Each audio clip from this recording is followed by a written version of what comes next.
Ours is to plant the seeds. God sees to the fruits of our labors. And if at times our efforts and works seem to fail and not produce fruit, we need to remember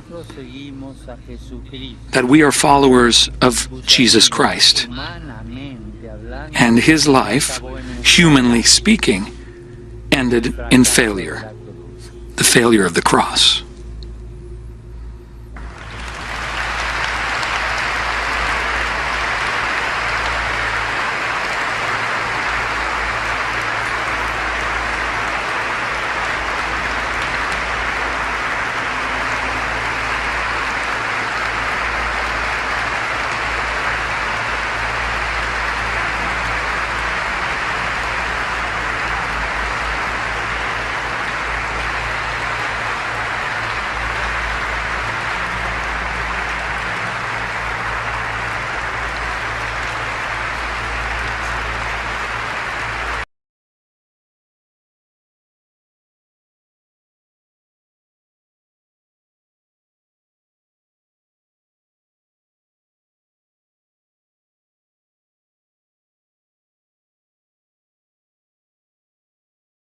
The following program is rated 14+ and is intended for adult audiences. It contains mature subject matter, coarse language, and content that some viewers may find disturbing. Viewer discretion is strongly advised.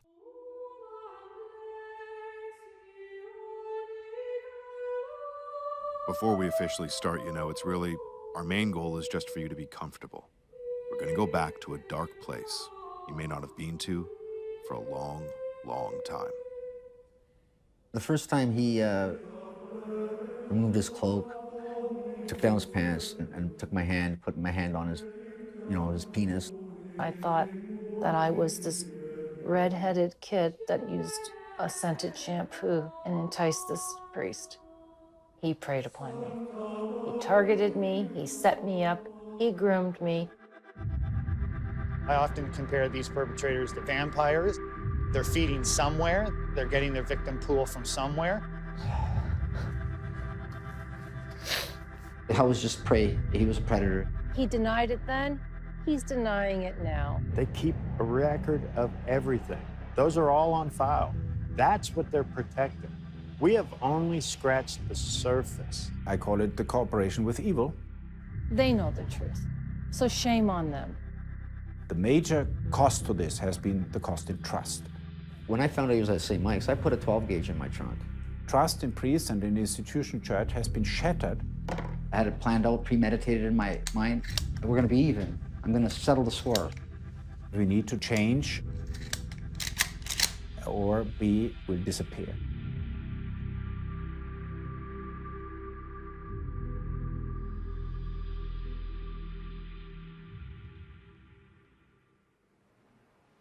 I didn't go looking for this story. It found me, and now you. November 2018, as a journalist, I uncovered an incident at a well-known all-boys private Catholic school in Toronto. Students from St. Michael's College School, some of them are holding a broomstick, and they're penetrating the young student with that broomstick. I thought I knew the story that I was stepping into, but then I heard the whispers of secrets kept silent by one of the most historic orders of Catholic priests in Canada, and the human toll of their denial.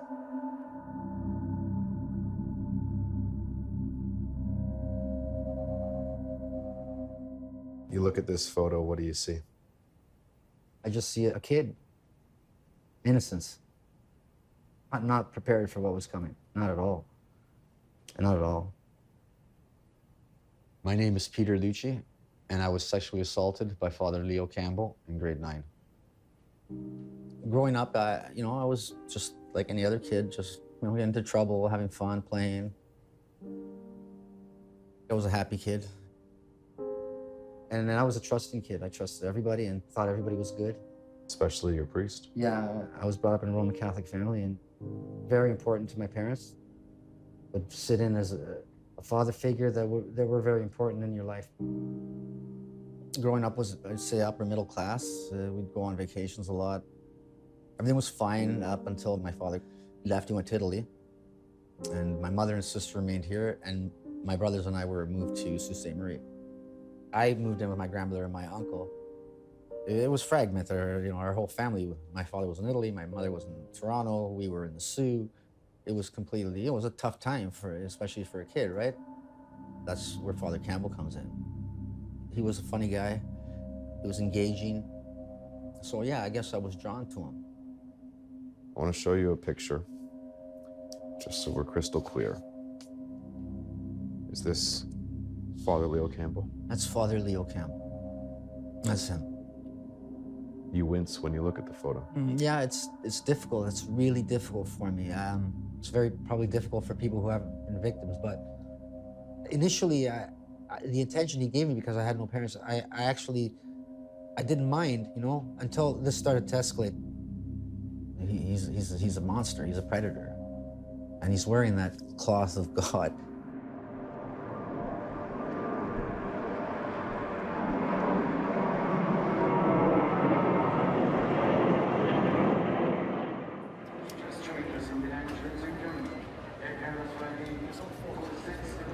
Nervous? Very nervous. Very nervous. It's an emotional journey. Yeah, I never thought I would see myself going to Rome. My name is Brenda Brunel. When I was 13 years of age, Father Michael Falona of the Basilian Order sexually abused me. I would say he took my life. I would say he murdered my soul. It's time to hold them accountable. It's time to clear out the records. It's time that we protect our vulnerable children. My call to action is really simple. Create a list of all credibly accused Roman Catholic priests, which includes the Basilians. I'm excited to meet up with our group in Rome. I'm hoping that we're given the opportunity to speak with the Pope, possibly even a Canadian cardinal. I hope that we are able to send a beacon of hope to all survivors across the world. The Basilian Fathers are part of the Roman Catholic Church. Their world headquarters is in Toronto. They run schools and universities across the Americas, including one of the most famous in Canada, St. Michael's College School. Their motto comes from the Book of Psalms: teach me goodness, discipline, and knowledge. The irony and hypocrisy of a lot of these Basilian schools is that they carried a reputation in the community of integrity, of morality, all the while they were being staffed with known sex offenders. I mean, it's just shocking that this would have went on. There are very few Basilian institutions, if any, where these perpetrators did not act as teachers, staff, or administrators. How many cases, roughly, would you say you've brought against the Basilians? I mean, safe to say dozens. While they've paid out multiple lawsuits, the Basilian Fathers still own some of the most lucrative real estate in Canada, where multi-million-dollar condo developments are underway. The Basilians are absolutely big business. I mean, they're big business that doesn't pay taxes. They're big business that's multinational. They have a lot of money, maybe more money than you would expect. When you hear of sexual abuse in priests, I think most people, your mind would automatically go to an altar boy. You wouldn't think of a little girl. You can see St. Peter's Square behind us, this monument to the Catholic faith. It's beautiful, and the reverence and just the total awe. And yet I'm trampled down with the horror and the sadness. It is the complete opposite of what is exemplified here. Church leaders from across the world are at the Vatican. The Pope has summoned more than 100 bishops to address the global child sex abuse crisis. We hear the cry of the little ones who ask for justice. 1 year ago, it was described as a landmark summit. Have you seen the action that you would hope to have seen? We certainly have not back home. It's not enough to just remove them from active ministry without putting them on a list. In the United States, the Catholic Church has released 176 lists of clergy, credibly accused of abusing children. In Canada, that number is 0. This isn't the odd bad apple. For the Basilians, a religious order that focuses on the education of Catholic youth, it's an institutional problem because they had guaranteed large-scale exposure to many students. They have to expose their sins and put a list of them out there. You reached out to the Cardinal's office? Yes. What I did is I prepared this email. I am a Canadian leader for the SNAP organization, Survivors Network for Those Abused by Priests. I have confirmation that my email was received, but I have not received a response.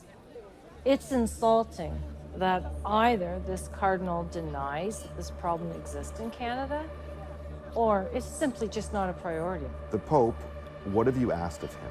To speak to him about the crisis in Canada. I'm here, my group is here, give us your time. Do you remember roughly the first time you met Father Leo Campbell? I went early one day and I was just wandering in the gym. He came in. Even at that early hour, you could smell wine on him. There was nobody else around, not a janitor, nobody. And he came to sit next to me, giving me a hug. Don't worry, your parents will be back soon, your father will be back soon, using my family being away as a way to comfort me. You feel that you were hunted? Yes, he was completely aware of my situation. I didn't have any friends. It was a new school. My father wasn't there. He targeted me from the beginning. It was in increments, escalating, taking longer, pulling me closer, putting me on his lap. It was all, looking back, planned. I don't even remember him undoing his pants or and I, you know, he just, his penis was out and he did what he put me down on his lap.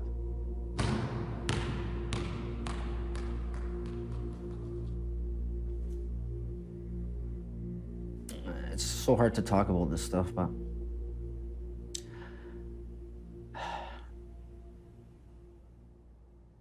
my name is Robert Mickens. I worked in the Vatican for more than 10 years. I traveled the world with Pope John Paul II. One thing that always surprises me is that people don't understand. These are not the monsters, you know, on the surface that we might think they are. No, these are the Pied Pipers that are the best friends of these kids and their families, and they're the cool priests, and they very slowly groom these kids. They're seductive, they gain their trust. But it's still happening. It's still happening. I mean, let's not kid ourselves. This is not all stuff from the past. Abuse is continuing. We know that because cases keep getting reported. There are also cases of cover-up. I mean, that's almost as bad as the abuse itself. I'm convinced that these religious orders and bishops are afraid to talk because I think their lawyers are telling them not to talk. Probably the most credible voice for the institution, the Catholic institution today, is a man named Hans Zollner, a Jesuit priest. He has Pope Francis's ear. When I go with this attire through the streets of Melbourne or Dublin, I'm spit on and I'm insulted because I'm a representative of an institution that many people see as protecting child molesters and so forth. The major cost to this has been the cost in trust. And how can you regain trust? How many times did Father Leo Campbell sexually assault and rape you? Probably 24 and above, so 24 to 30, you know, around there. This happened over a year and a half, 2 years. And when I think about it, smells come back to me and textures. I mean, he taught me to, you know, how to give him a blowjob. I mean, he taught me. I didn't know anything about this. I was a child. He would talk me through it. Peter, you know what? Feels good if you do this. He ejaculated in my mouth. He ejaculated outside my mouth. He'd have a towel or he'd clean it up afterwards. And it progressed. And at the time, I thought this was somebody caring about me. It was something intimate in a strange way. Does a young Peter Lucci understand what's taking place here? I knew it was something, you know, it wasn't right, but when it happens as a child, those are your formative years, and you're thrown into chaos. What he did was predatory behavior. It was a thing I can't believe that nobody saw anything. Somebody must have known that this was going on, and yet it just continued and continued until it escalated to the point where he was, you know, raping me.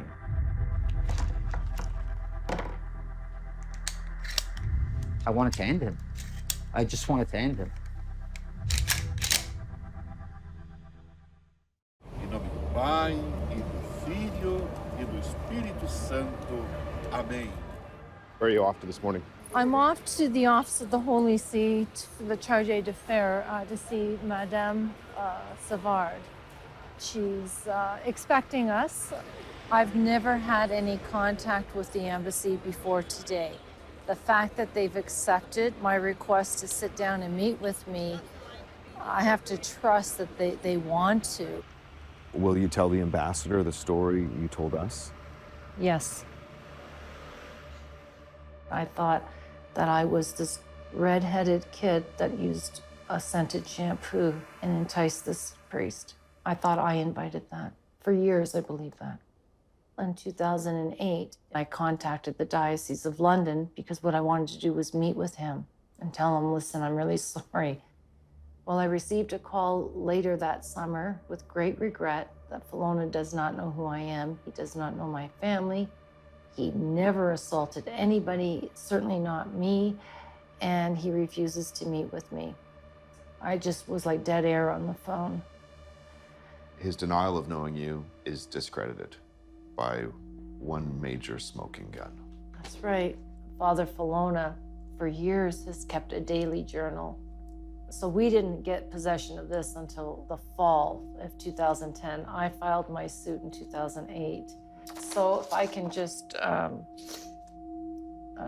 read one excerpt here that was dated on April 29. So this is his handwriting. Early this afternoon, fixed church up, Brenda Hartman.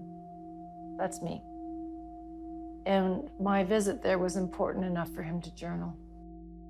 The Basilian's lawyer refused to let us speak with Father Filona.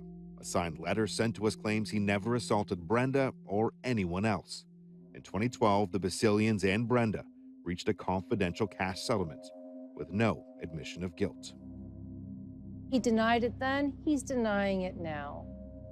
But the author of that letter, the lawyers that represented the church, the lawyers that represented him, were all present for his discovery in the room that I also sat in with my own attorney.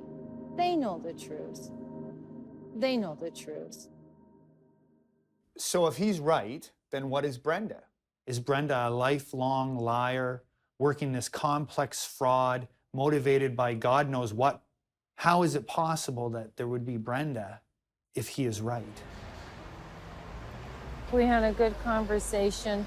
She's going to write a report to Ottawa to say, I want each bishop, each diocese to start reporting these names. It's important. It's critical.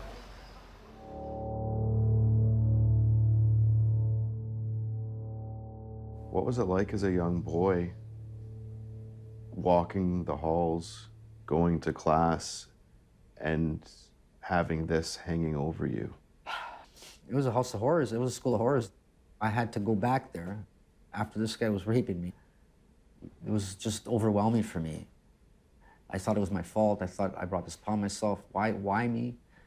You know, I couldn't understand any of it. This is Father Leo Campbell's message as the principal in Sault Ste. Marie. And he says, I hope that this yearbook will bring back many memories and that St. Mary's College will always be home to you. Sincerely, Leo Campbell. Devious bastard.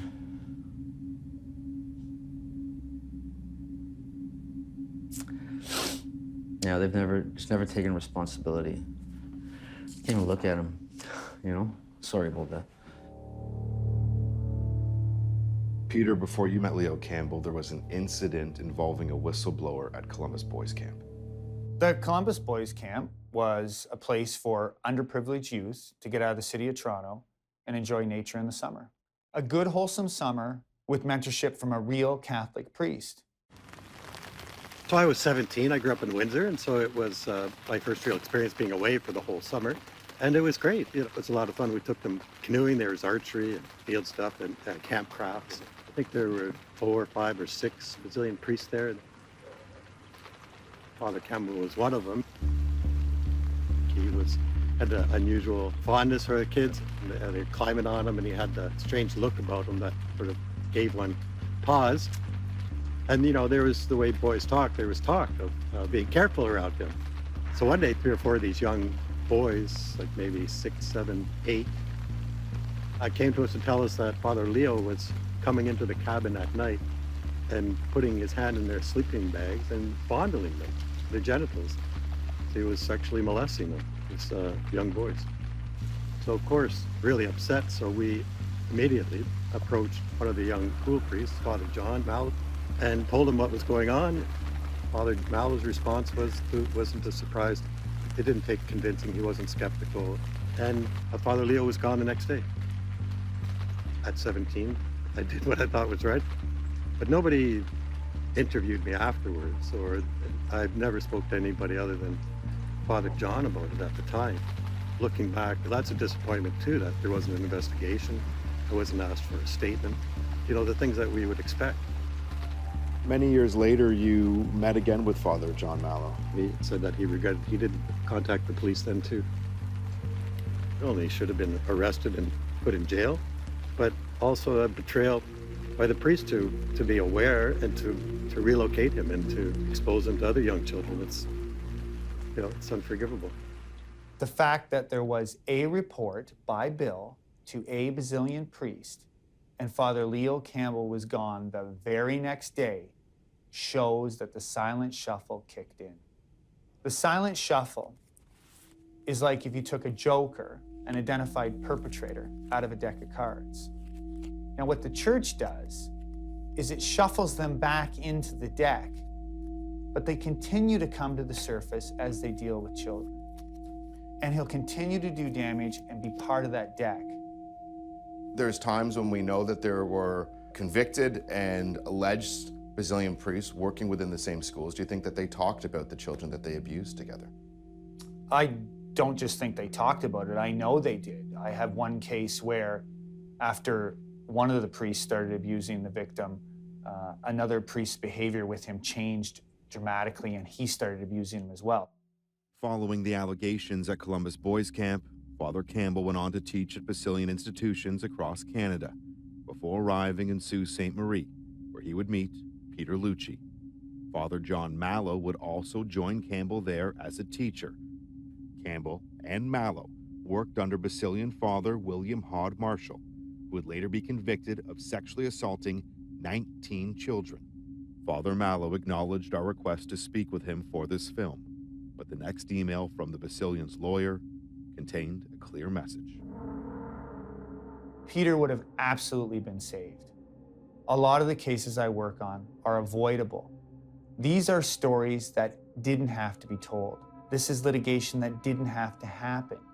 If only the church had removed these priests upon first learning of their propensity to abuse. We can't explain that today. We simply don't understand it. Why people would not look to the suffering first of those who have been wounded. I call it the cooperation with evil, and it is affecting the institution, it is affecting the trust, it is affecting the faith. The boys' camp wasn't the only time Campbell could have been stopped.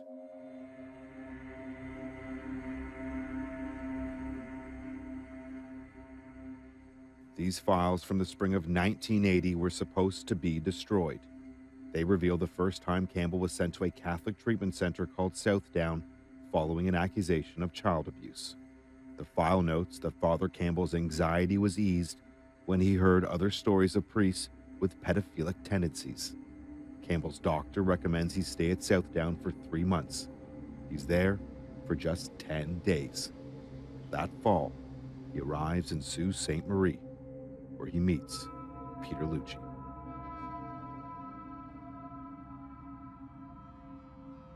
How do they let someone who's accused and who they've flagged as someone who needs treatment, how do they let them go? Yeah, this is again something you don't understand today. Over the last 10, 15 years, the position in psychiatry has changed drastically. Before that, many psychiatrists would assume that they can heal pedophiles. I call these centers laundromats. They're where you send someone to have some semblance of treatment, some semblance that the institution did something. These are funded by the Catholic Church. Most of the staff are Catholic. So you have to ask yourself at the end of the day, are they doing what's best for society, or are they doing what's best for the church? Campbell's secret file contains at least 5 other allegations of assault and even admissions by the priest himself, all while he was allowed to teach and minister across the country. It also includes a reference to a weekend away spent with Peter Lucci. Can you tell us a little bit about the camping trip?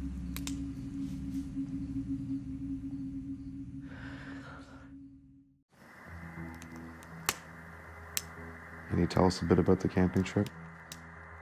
It was a 3 or 4 day trip with 4 boys and him in the woods. No adult supervision, no nothing, just him and 4 boys. No. It was me and him in a tent. There was another boy, but he was a little bit further to the side.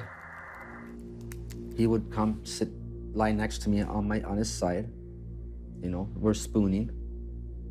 And you know, I couldn't see him from where I was facing that way. He took out his penis, he pulled my pants down and put his penis, you know, near my anus and pushed to get in. And he almost verged on violence, him trying to force himself inside me when it wasn't going. It was painful. You know, he's a grown man, I'm a kid. Pushed until finally something went in. And I don't know how long it lasted. You know, he came and pulled out. I mean, I remember my underwear being all wet and sticky or hard in the morning. And that was that night. Didn't last for very long, but it was traumatic. That was probably the second time that he did that. The second time. There's going to be people who ask, why didn't you call police when this was happening to you when you were a teenager? It's difficult to explain, but you have to be in that situation. I tried to come forward in my way. I was in such discomfort that I had to say, let me go to the doctor. I need help. I was actually bleeding. And they just sent me home. It's just so devastating. It's the people that are supposed to protect you.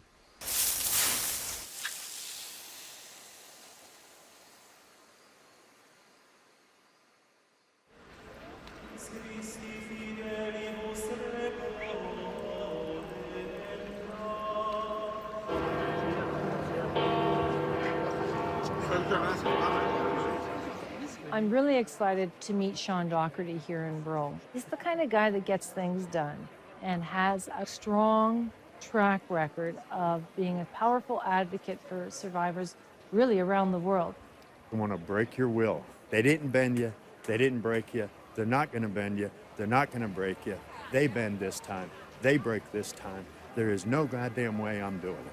No way. My name is Sean Doherty. I'm 50 years old. I'm from Johnstown, Pennsylvania.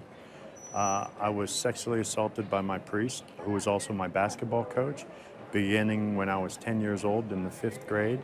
I was invited here to Rome last year to the Vatican Summit. When we showed up for the meeting, there was probably 200 press. It was unbelievable. I met with Father Hans Zollner. In any high-level meeting that I could get, there's one rung of the ladder left that I haven't met with, and that's the Pope. I'm here to meet with the Pope. What happened when you came forward with your story? I've been contacted by well in excess of 1,000 guys in my hometown. I was reached out by victims from around the world. All races, religions, creeds, ages, sexual orientation, all tell me a very, very similar story of abuse. There's an office here in Rome that supposedly has our records. I'd like to see mine. Are you hopeful you'll get in? I deserve to get in. The Catholic Church are excellent record keepers. They keep a record of everything. Those are all on file. That's what they're protecting. The Catholic Church, it's always been, from the early centuries, paranoid about being attacked from enemies of the church. An obsession with scandal and with persecution, this kind of persecution complex. And so victims were sacrificed for the institution. How long did you live in silence for? More than 30 years. Did you ever think you'd see that man face to face again? No, never. I went to a friend's wedding, and he was actually one of the friends who was on the camping trip with me. Father Campbell was there marrying them. And I seen him surrounded by 3 or 4 boys. And he's playing with, 3 or 4 little boys. So I was just like, I wasn't shocked. I did go up to him and I said, "Do you remember me?" And it was like in one of those movies. He was taken aback, literally, stepped back 3 steps and started to tremble, actually. He knew it. And he was just cowering. That's, definitely triggered me to tell my wife. And it was hard. I guess she saw the conflict and the suffering I was going through, and I told her. Do you think your marriage deteriorated because of what you went through? I know it did. It destroyed all my life, all aspects, our sex life, everything. If you could imagine, she wanted to be intimate at times, and I couldn't. And it wasn't because I didn't love her or because I wasn't attracted to her. It was because I was in turmoil within myself. That bastard, he robbed me. He robbed me of having kids. He robbed me of my marriage. He robbed me of so many things. For what? For his sexual gratification? Are you kidding me? How many times would you say you tried to commit suicide? Probably 10. I'd taken 20 or 30 Advents or 20 or 25 Valiums. I lost everything. I lost myself. The hate just boiled over. I couldn't control myself. And I acted. We're gonna be even. I'm gonna settle the score.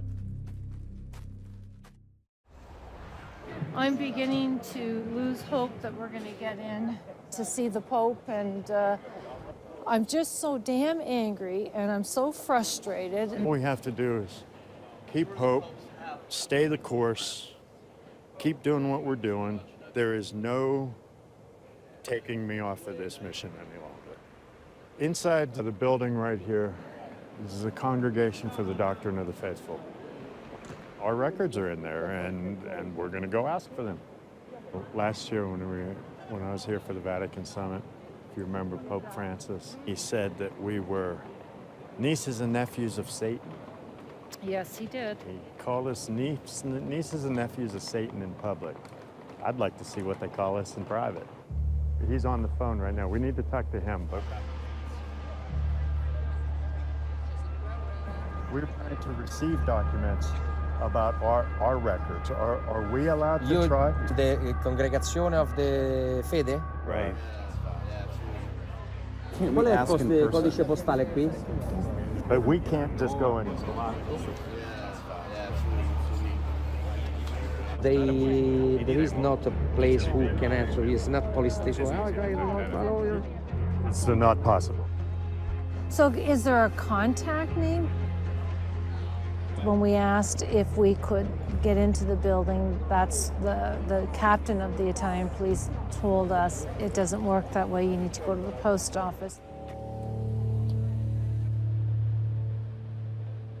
I'm trying to get a letter. No video. Sorry. No video. We're here. It's daytime, working hours. Somebody's on the other side of that door. Well, that's the problem. I wasn't given a name. Here we are in Rome, and they're controlling me on how I can access my file. This is the Vatican. The Vatican controls what goes on. But if we weren't here, they wouldn't be dealing with this. This is what we do. We'll push the needle further, we'll push it again, we'll push it again. Can you understand if some victims are feeling like the silence hasn't been lifted? Of course I can understand the feelings, but still that needs to be also objective in the sense of we follow the established lines of procedure.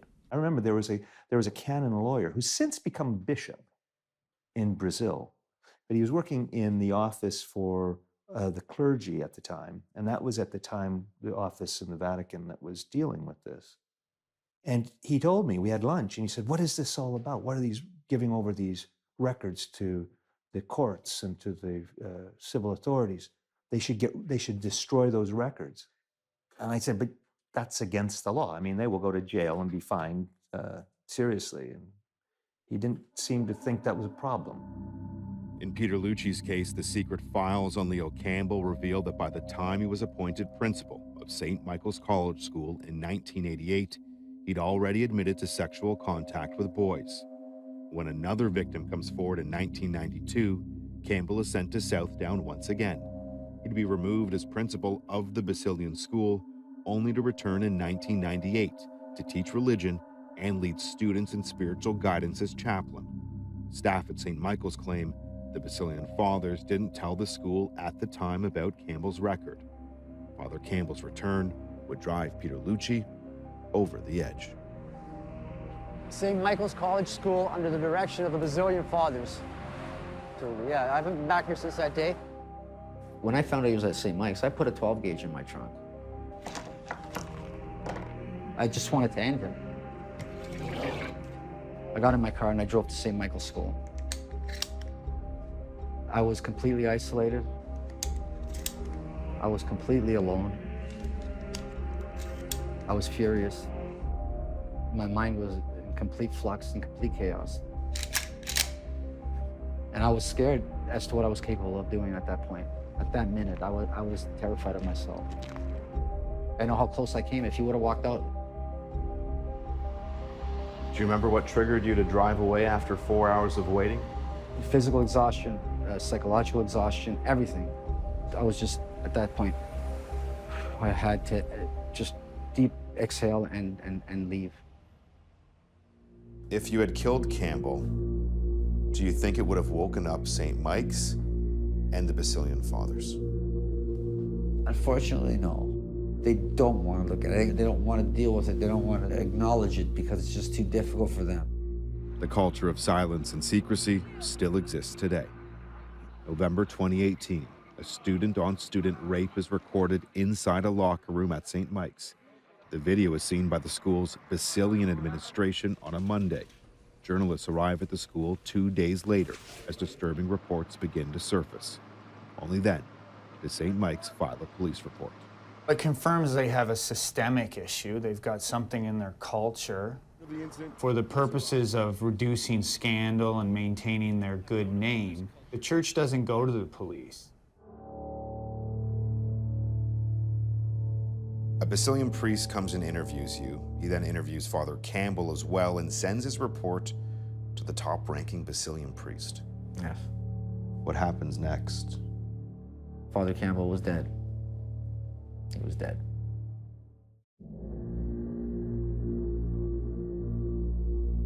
Human beings are evil. So we commit not only sins, but even crimes. And this is also true for Catholic priests. I had an appointment to talk to a detective. I was hoping he'd go to jail. I was hoping he'd pay for what he has done because I'm not the only one. I know I'm not the only one. A Basilian priest comes and interviews you. He then interviews Father Campbell and sends his report to a top-ranked Basilian official. And then 3 days later, I had got a midnight phone call from my therapist stating that Father Campbell was dead. He was dead. So, I mean, The Basilians have told us that Leo Campbell died of heart failure. That's just a diversion. Don't ask too many questions. Let's put this to bed. Let's bury it. Absolutely, they're hiding something. I was very conflicted at that time. I felt responsible for his death. And, you know, I was happy in a way, but I was mad at another because, like, he's not there. To see what he did to me and others, he's not there. He's just gone. I'm here, though, and I have to live with what he did. He should have stayed, and he should have faced the music. Father John Mallow, who worked with Campbell at Columbus Boys Camp, delivers the eulogy at his funeral. Campbell is remembered as having a special ability to reach out to the disenfranchised and alienated. St. Michael's College School removed the bursary in his name in 2015 when they learned the Basilians settled with Lucci for $250,000. Like Brenda's, the settlement doesn't include an admission of guilt or an apology. I didn't care about the money. I wanted them to say sorry. I wanted them to take responsibility. I wanted them to make changes. They made this pedophile go and have access to another child and another child and another child. They did that. He couldn't do it through his own power, but they helped him. We've had some startling confessions from other Basilian priests, perpetrator priests, that peg their victim number at 2 or 3 per year on an ongoing basis. So when we start running those numbers with Father Leo Campbell, considering how long he was a priest, we start to get a significant number of victims. Should Catholic orders and the diocese be looking more towards the scriptures instead of what their lawyers are telling them? Yeah, of course. A different church means a church that will have lost much of its power and influence, but it will have come back to the roots. And this root is Jesus Christ himself. Then people will trust us again.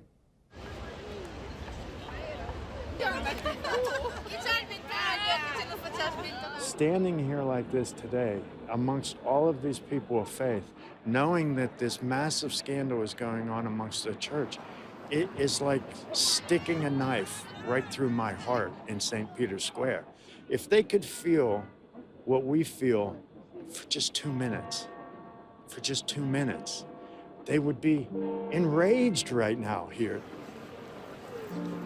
As I stand here and I see the gleam of hope in all the tourists and all the visitors of all this awe and wonder, and I walk these streets, and my identity, my moral compass that was instilled in me as a young child has been lost, has been taken from me.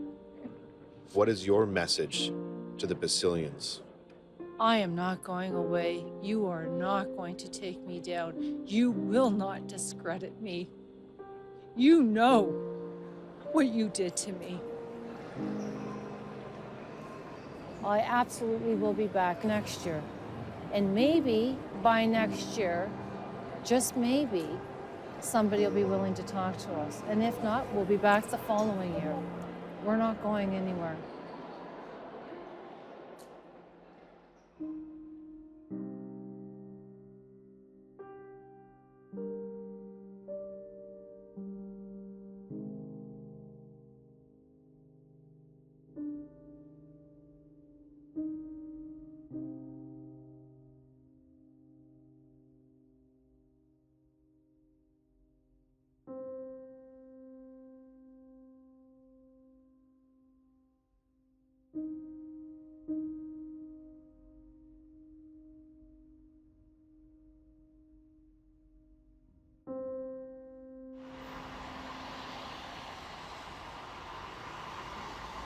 How can they teach goodness, discipline, and knowledge when the guy's raping children? It's the secrecy, that's what they should put, secrecy and deception. Everybody has to be outed. Until that happens, they can't say that they've changed. If you were to say something to a young Peter Lucci, what would you say to him today?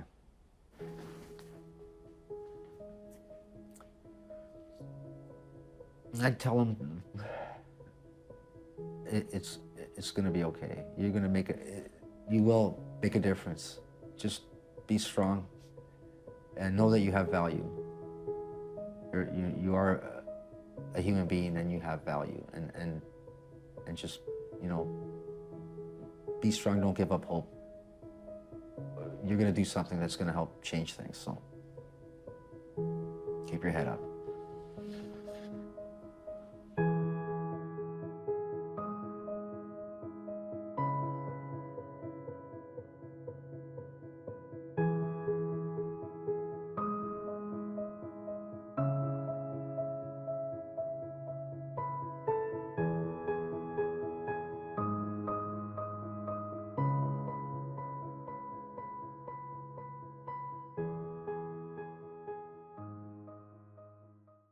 dozen CIA employees have been involved in alleged sex crimes against children as young as 2 years old, and only one of them has been charged. Okay, so just in case anybody has any doubt that our government, all governments, especially the United States, is infested with pedophiles. I know it sounds crazy, but we need some proof to back it up. How about some mainstream proof?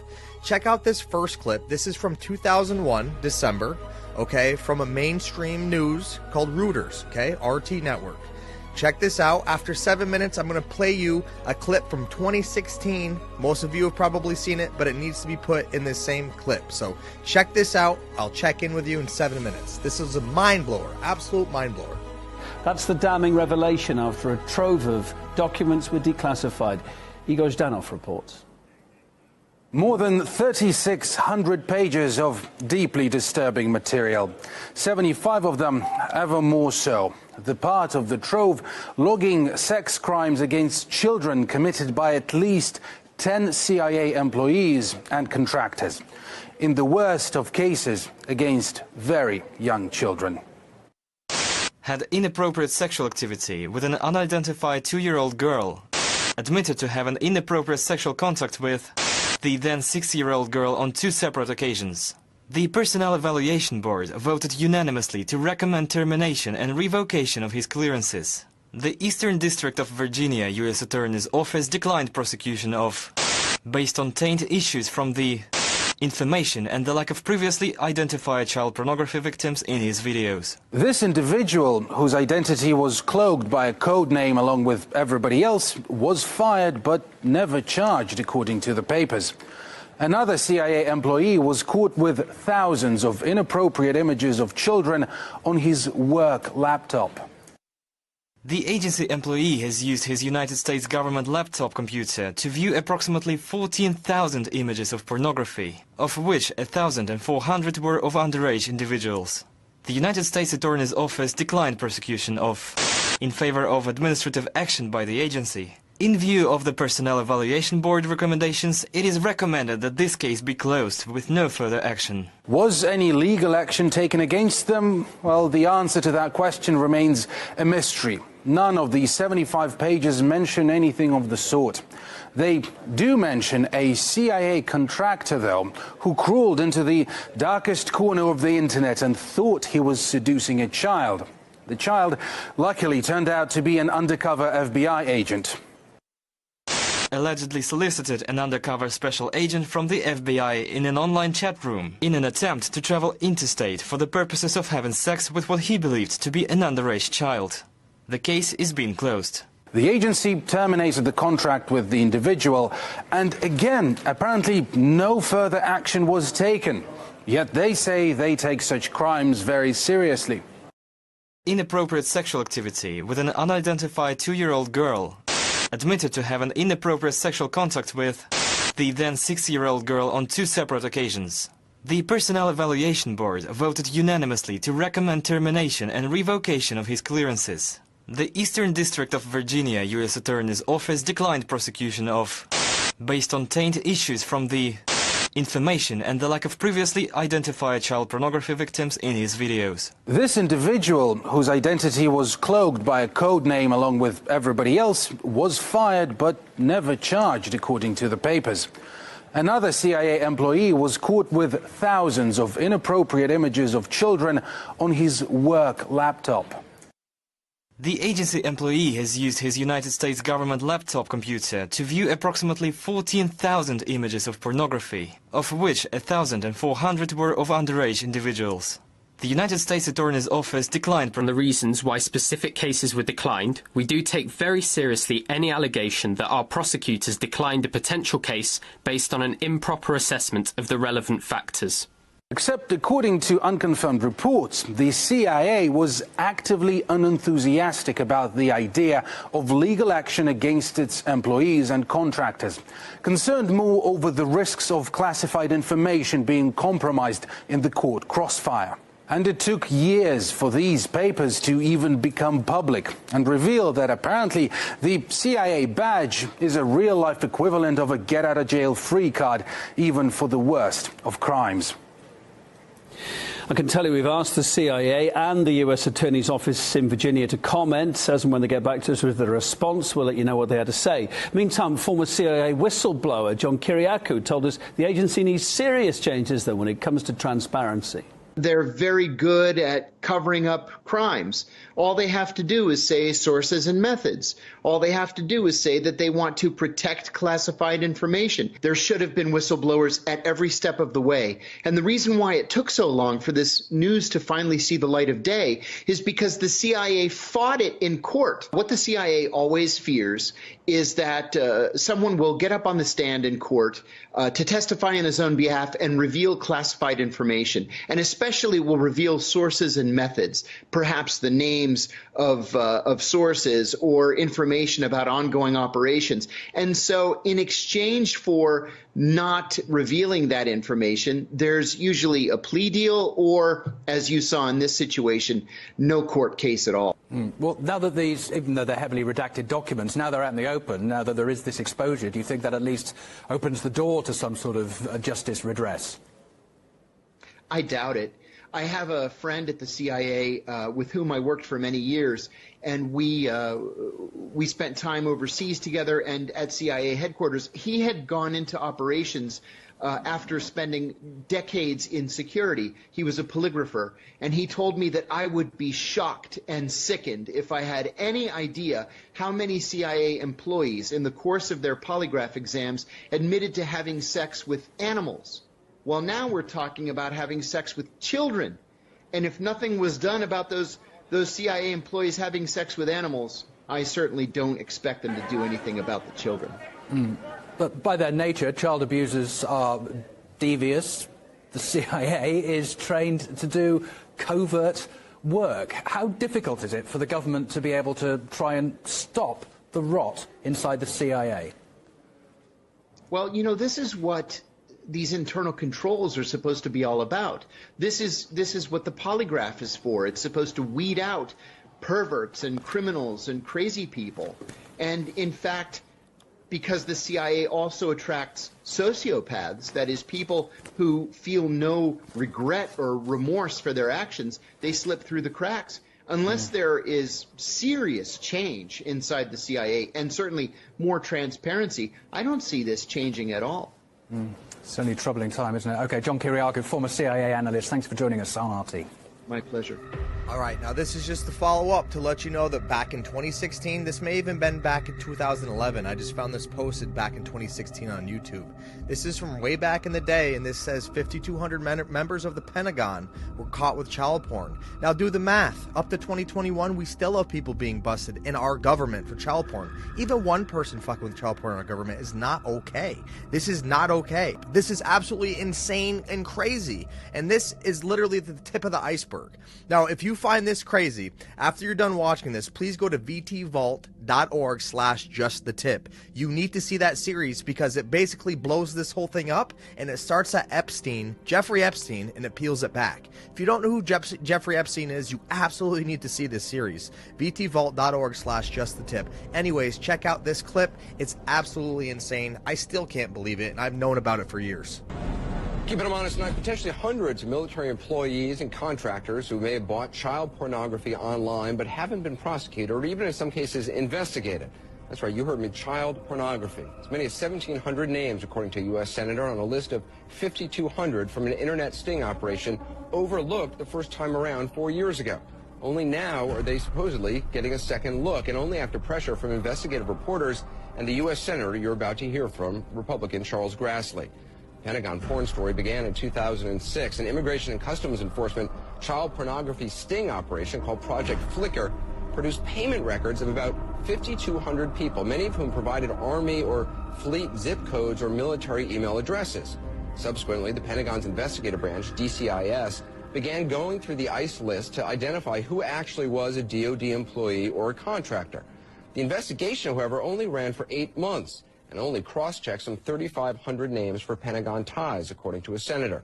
According to DCIS documents revealed in a Freedom of Information Act request, out of that 3,500, investigators uncovered 264 employees or contractors, including staffers for the Secretary of Defense and contractors at the NSA. 9 people had top security clearances. But only about 20% of those 264 people were completely investigated.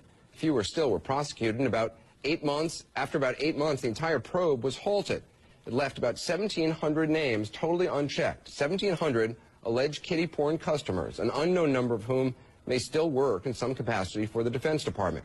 Late last summer, after investigations by the Boston Globe and Yahoo News revealed the figures, a Pentagon spokesman promised to reopen the investigation, conceding that DCIS had stopped due to lack of resources. DCIS says it is now revisiting all 5,200 names, telling Senator Grassley's staff they've now identified 302 employees or staffers. The Pentagon's IG telling us, and I quote, "Any suggestion that the DoD Office of Inspector General or its criminal investigative arm, the DCIS, is not taking Operation Flicker and the issue of child pornography seriously is in error." But Senator Grassley says he is still not getting the cooperation he needs from this Pentagon. I spoke to him earlier. Senator Grassley, you were told that 5,200 Defense Department employees had allegedly purchased child porn, and yet you're saying only 3,500 of those names were cross-checked by a defense investigator to see if they were really DoD personnel. That's mind-boggling. Why weren't all of them cross-checked?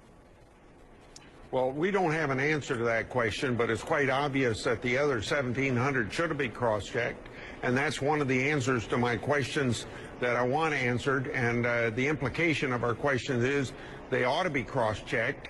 We ought to find out, because we're talking about not just general pornography here. We're talking about child pornography, and child pornography, taking that down is a crime.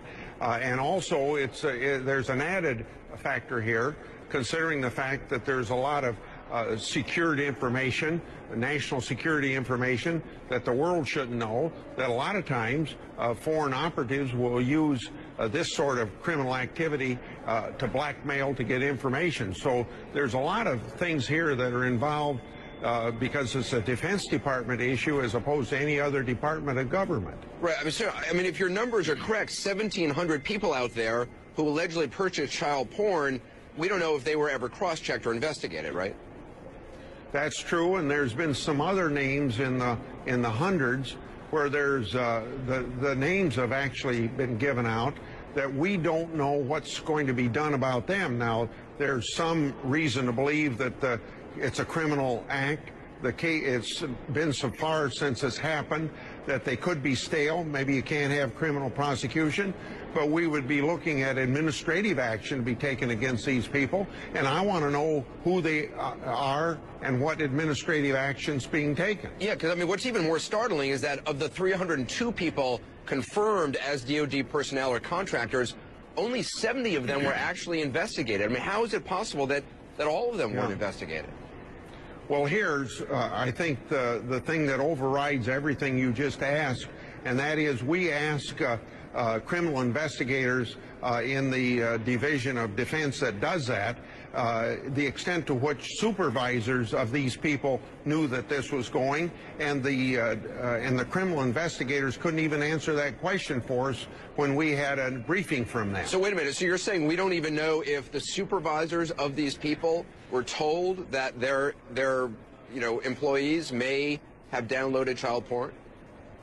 That's the question that my staff asked of the criminal investigators, and they could not answer the question whether or not supervisors had been informed of this. And if supervisors don't know about it, it's a bad environment that things like this can happen in the first place, and worse, that it's a criminal act when things are downloaded. Until you started raising this issue, I mean, this investigation was closed by the Defense Department. They only investigated for about 8 months. Do you think the Pentagon just didn't take this seriously?